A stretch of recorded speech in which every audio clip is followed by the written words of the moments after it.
Good afternoon, everyone. We are in our third series of this video interview series curated for Coursera by Mint, which is termed Learning and Development, Preparing Enterprises for Tomorrow.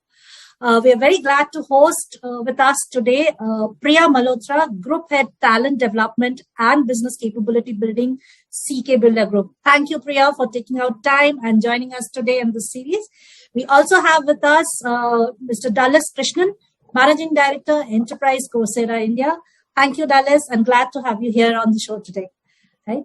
Thank you, we look Sumedha. forward to a great conversation where today we're just wanting to unearth as to when, senior L&D and HR leaders are today, heading huge organizations such as CK Birla here, right? And that's a huge conglomerate, Priya. I'm just wondering, how many hats you must be wearing in a day.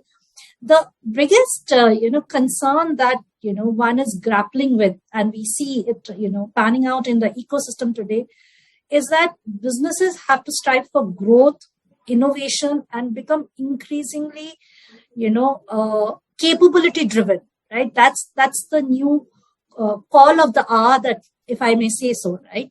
On that note, Priya, I come to you and I begin with you, Priya.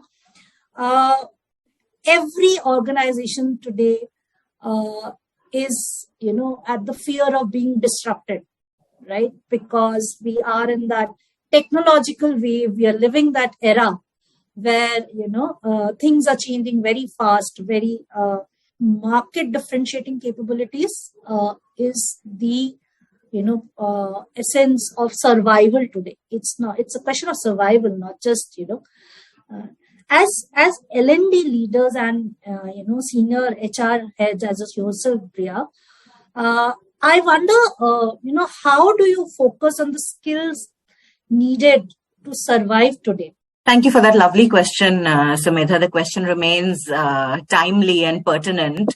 Business now looks at success, or business looks at what is high potential or high performance. The markers of high potential and high performance across business have changed given the new landscape. You were talking about speed and dynamism. So the agility with which execution is required today puts a whole other ask on L&D leaders to create capabilities that not only are able to keep up step with the functional changes that are happening in the environment, but also an agility in the mindset, learning agility.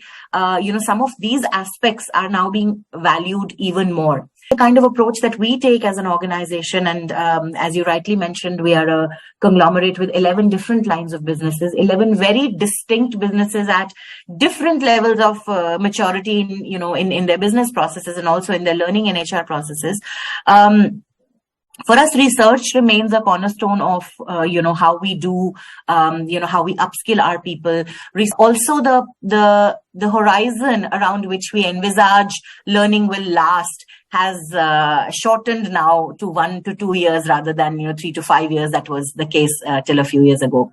So shorter term bursts of learning, more experiential, more here and now, more pivoting in the way that people learn, pivot, come back, apply, learn, pivot, come back, apply.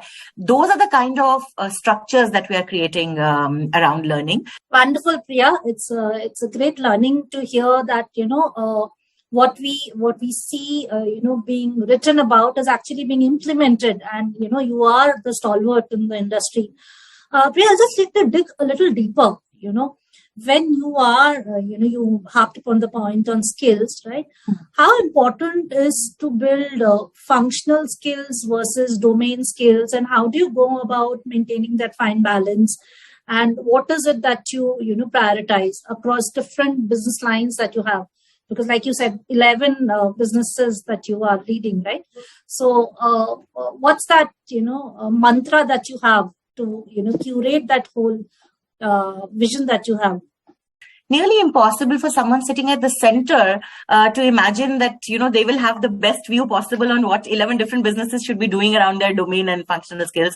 All of our organizations, of course, are fully skilled and have very, very capable HR and learning teams that take care of, let's say, the day-to-day successes of their leaders and ensure that they stay future ready. And so therefore, the depth of domain expertise as it is today resides with those business leaders. We have a fairly strong focus on an entire learning vertical, which is, around our domain and technical training, and that is differentiated clearly, within various organizations, depending on what their business is. What we do at the group office or centrally is that we are just now inaugurating a few functional academies around functional areas that will create communities of practice in these areas. And so therefore, integrating the research around emerging practices, around what consultants are saying, what researchers are saying, what peers in the industry are doing, what is succeeding, what is failing, creating more experiential outcomes. So those academies are centrally held, where a whole cross section of these skills sort of get taught. So also in terms of functional and domain knowledge, a broader piece that is really industry agnostic gets dealt with at the center. And then the more industry specific pieces, the specifics of, whether how you're selling fans at Orient Electric or how you're selling bearings at NBC, those pieces get taken care of by the individual organizations. So at this point, we have a very, very synergistic relationship. Having said that, the kind of partnership support that we get from learning partners remains similar, because it's the same kind of learning partners that we engage with, sometimes for a broader set of skills and sometimes for more specific skill sets. Great. Thanks for sharing that, Priya, because I think that will be a dilemma being faced by many, leaders elsewhere. Dallas, at this juncture, I come to you, opposed to a wider horizon. Coursera as a company has partnered with 2,700 plus companies globally, right? And you would have seen many more such frameworks, similar or different, panning out. What which some of the frameworks have you seen to be the most successful ones, and how you have seen people, dealing with similar situations, either in India or globally, to have successfully driven, the whole agenda of learning and skilling and empowering their workforce. Over to you, Dallas. Just a few evolutionary frameworks in the context of what we have noticed, and some of it has to do with the way we have evolved as a company in the last 11, 12 years we have been in existence. So when we came in, especially in the context of bringing digital learning how that can be leveraged to train and skill up, whether it's a reskill or an upskill opportunity at scale. So we were looking to see how technology can help you do that. Right? We had the traditional approaches, but then how can a technology platform do that? The initial approach was something which was more in the context of, hey, you know what, you can do this at scale if you put it digitally. Of course, you put the right pedagogical practices and learning, paradigms into it in that technology platform and see how that runs. And it was typically driven more in a catalog fashion. Okay, here is a bunch of courses on finance, here is marketing, and so on and so forth. The learning teams were very driven by activity metrics. I know in the past, we would normally hear in many organizations, how many hours of learning, average hours of learning. You'll find a lot of annual reports where they would talk about, the employee development was 50 hours of learning per employee, right? So it never focused beyond that, what that meant beyond that. Yeah. That evolved over a period as technology started impacting businesses, and this is across the board. New skills were required to deliver the same jobs. That was the phase where people started pushing a lot of, I would say, concentrated content. What data is important in decision making.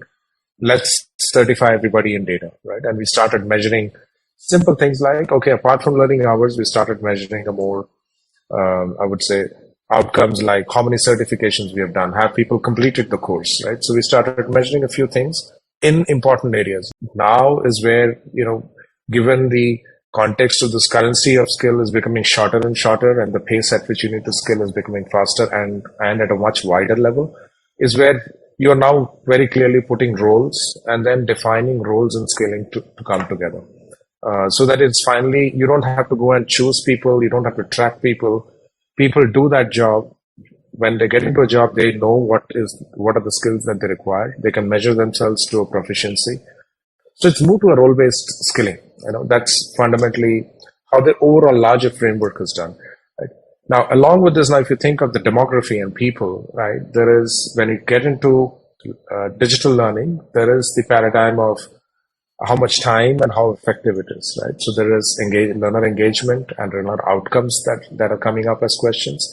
And then at the same time, there is a demographic change where the workforce is becoming much younger, and they are more digitally savvy, but their attention spans are smaller, right? So how do you get them to do that? So we are starting to see a few of these things come out. So one of the things that we have noticed is that, can you make a stackable learning platform where I can actually, excite an individual with something like an Instagram reel, which tells you, coming into this meeting with Priya, I wanted to probably be a better communicator. So, and I said, okay, let me get 2 stories, and I wanted to know how to structure a story better. Companies like us are trying to do is, how can we bring the technology pieces and then align it closer to how to increase learner effectiveness, learner engagement, and learning outcomes, right? So that's the evolution on the learning frameworks and the underlying pieces. That's what we see today. Wonderful that platforms such as yours are there today to put in those nudges. I think what you mentioned towards the end, that you need to nudge your employees, because one thing you almost beautifully brought me to the next part of our conversation is that today's employees are lack the focus, lack the time, but they need the skilling, right?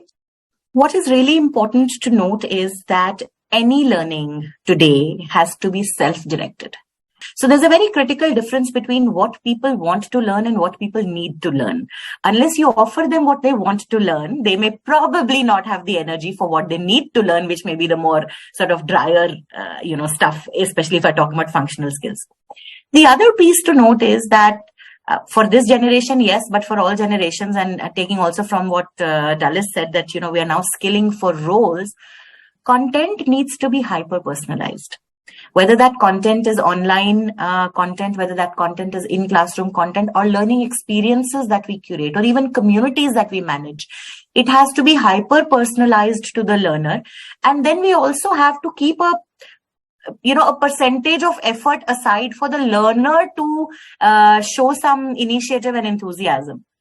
For me, the kind of impact or the kind of outcome that is important, am I getting more robust, stronger internal pipelines for any and many levels of roles that are open in my organizations? How is my business performance moving? What needles am I able to move that can be directly attributed to learning? So this is going to be an age-old debate that, learning directly contributes to performance or not. But at least what needle movements are, in percentage or in part attributable to the learning experiences that we have curated. Otherwise, there is a danger of this becoming a very self-serving exercise of saying we've bought in a very sophisticated, learning management system, and we've partnered with the best in the industry, and we are really consuming all of the wonderful courses that they are providing. Unless you have a clear linkage of these are the courses that service these competencies or these functional themes, and therefore will create pipelines for these kinds of roles, then that entire exercise is in a sense a bit futile. We have to also layer that with the kind of leadership skills that are relevant for today's world. So I don't want to focus solely on the functional capability, but the emergence, for example, of compassion and empathy as a differentiating leadership skill, or learning agility as a differentiating leadership skill, or remote management even, and the kind of interpersonal finesse that takes. Overlaying some of these skills with content like that ensures that you have a well-rounded professional available that you can then take through your hiring process, whether that's internally oriented or externally oriented. So those to me are important. Some of our companies are doing focusing on micro certifications. So people are learning over a period of time. They're earning these micro certifications that then add up to create a certain program experience or a program journey for them. And once you're out of that journey, there is a certain expected level of expertise that you're carrying. It is assumed that you're carrying that level of expertise. expertise. Leadership journeys we build up in the same way. We layer skills and competencies over each other, and we build leadership development journeys. So that's how that piece works for us. A lot of talk happening on the AI and generative AI bit also nowadays, that's doing the rounds everywhere, right? So I can't stop myself but ask you that, how are you incorporating these technologies to kind of drive these, the skillings that we just spoke about required in the humans who are employed in organizations, and, making it much more faster, convenient, and consumable for them and to then deliver. Over to you, Dennis. Yeah. I think last December is when Gen AI, ChatGPT became, I would say, a rage amongst people, and I would be surprised if you haven't tried it, right? Almost everybody has gone and tried with some personal account of yours, right? So what we did at Coursera was that we are experimenting with multiple. We have an internal project called Project Genesis, where a lot of our engineers who are excited about these are putting in ideas and building a lot of prototypes. But there are a couple of them that we have picked for mass scale deployment. And this comes in two areas. One is a focus on the learner. What we are trying to say is that how can we get the learning to be more contextual for the learner? And how can we provide an expert level layer to a learner in a virtual learning format, where earlier he was watching a video, but if he had a doubt or a question to ask, the best option he had was to either Google it, or there would be a discussion forum where somebody would be asking and answering questions, right? So it was a kind of an async process where he didn't have the continuity of learning could get broken, or his interest could get broken because he was stuck at a point in time. So that was one area where we picked and we created something called as a Coursera Coach, right? So it's now open to all of us here internally in Coursera. We use it. We are the beta clients for the company before we launch it out into the larger public domain. So I'm going through a course right now on leadership skills from IMA. It's a wonderful course by Professor Vishal Gupta. And he actually has, connected leadership skills, Indian mythology, and characters from Mahabharata into this, right? Makes it more contextual to me. I'm in this profession of running a business. This is my role. In this role, how would this matter, right? So it was actually a challenging question that I put. And then it gave me saying, hey, here are the scenarios where you may potentially need it, right? So it's kind of, so to me as a learner, while I was skeptic while I was learning, I found a reason to go forward. Something that I was stuck and I didn't have a context, it gave me some additional perspectives. And all of this is built on the expert content that we have, right? It's not picking anything from outside. The Coursera content is all credentialed, right? It's from the top universities, top colleges, or the top authors in the world. So it's a credential content. So the answers and responses are coming from that LLM, learning from that data set, right? So that's where what we're trying to do is to give a personalized trainer, personalized coach to a learner, so that digital learning can be that much more engaging, right? No worries, no. So the second part is somewhere where we said, so what we picked is that how can we make the life of learning and development much more easier, so that they have the ability to program it in such a way that they can bring a lot more context into the digital learning platforms that are there. What we have done is that we have built something called as a Coursera Course Builder. Now, I wish I could have shown you this, but it's a really cool one. So what it allows me is, as a learning provider, I can go and say, I want to author a course. I can either do it completely manually, which is I have a platform where I can, it gives me the pedagogical practice. I can author all of that. Second, it says, no, would you like to do it in a way where you want to bring your content, leverage the content that we have?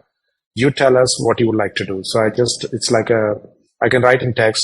I'm wanting to build on leadership skills with specific focus on D&I and sustainability, right? So that's what I would like to do. We are all pressed for time, and we have almost come to the end of our conversation.